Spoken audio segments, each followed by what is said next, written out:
Hello and welcome to the Amish in Our Backyard podcast. If you haven't watched our first episode yet, you'll hear from students at Rockhurst University about Amish culture, a culture that myself and my co-hosts are not too familiar with, but it's time for us to all learn with you about this culture that is closer than we think. And again, each episode will focus on a different cultural theme. To begin again, I'm Kaylee, and I'll let my co-hosts introduce themselves as well.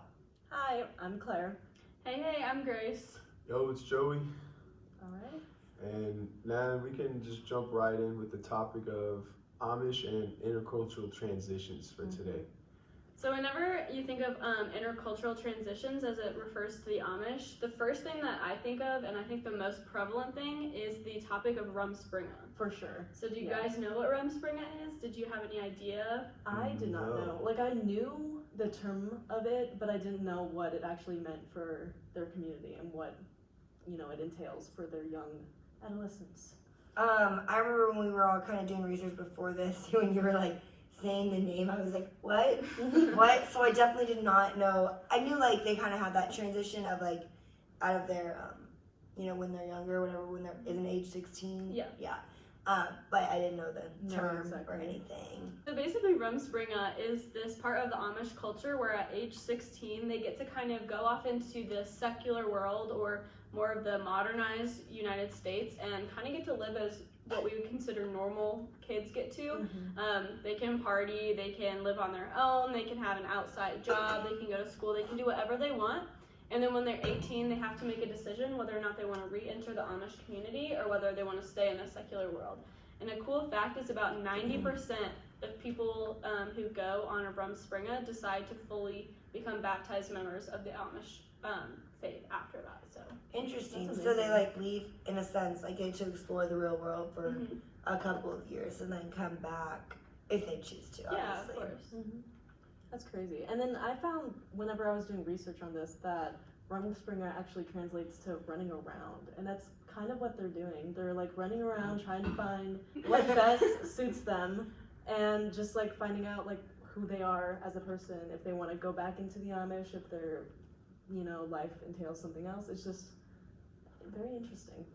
With Martin and Akiyama, they talk about like separation. So I guess it's kind of like, do they, they say that like separation, Martin Akiyama said separation is a type of cultural adaptation, in which an individual retains his or her original culture whilst like interacting minimally with other groups. So is that kind of what it is when they leave the community for a little bit, as a little bit of separation?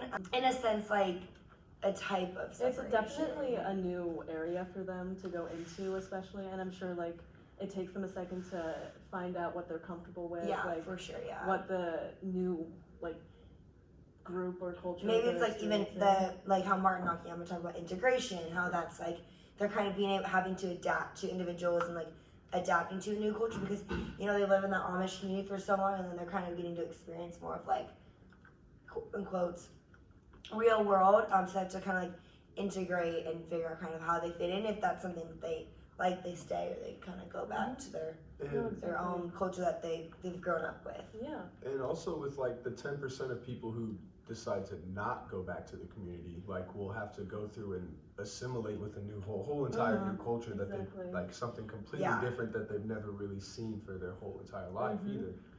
Yeah, like what would you guys like if you were in that position? How would you kind of feel or anything like that? I would definitely be excited to experience the Rumspringa, but I wouldn't know what that necessarily entails for me. I know that living at home and living on my own now is very different, and I feel like if I was a part of the Amish country, I would maybe not go back to the Amish. But I'm not sure. Who knows? Maybe I'll have like an enrichment time and like realize what I truly want. I think going back to talking about separation, the Amish fall into one of the two categories of separation as discussed in Martin and Akiyama, where they willingly choose to retain their own culture and kind of disaffiliate with the secular world. So I think it's also kind of like they could be so used to not being in the secular culture that it's just the normal for them and they like it. Because they don't really go too deep into pop culture or politics or really anything.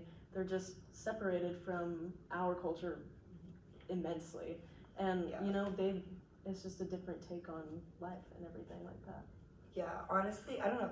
I feel like it's kind of cool though, like to be like kind of like separated in your own world and like kind of detached from like I guess the society that we live in. A new perspective. I don't know. I think it would be cool to like just be able to like experience it for like a week or something. It's gotta have its perks. Like yeah. They probably didn't get COVID if you think about it. That is true. Yeah, like, they probably didn't point. get COVID at all. Yeah. I'm sure they know over there. Yeah. And I'm sure they took that very seriously. They're staying safe. They're staying safe. Yeah. But I think it's also interesting that it's age 16 when they send out their kids to do like any type of labor that it entails, you know, helping with farming, helping with the shops, anything like that. Like they're already so integrated into their own community, and like whenever you hit 16, you get to like experience another whole part of life. Mm-hmm. And it's like just so much work and so much, I'm sure so much like reward in the end. Yeah. Alrighty, well thanks for listening to this episode of Amish in Our Backyard with Intercultural Transitions. Signing off, I'm Kaylee. I'm Claire. I'm Grace. I'm Joey. Have a good night. Bye.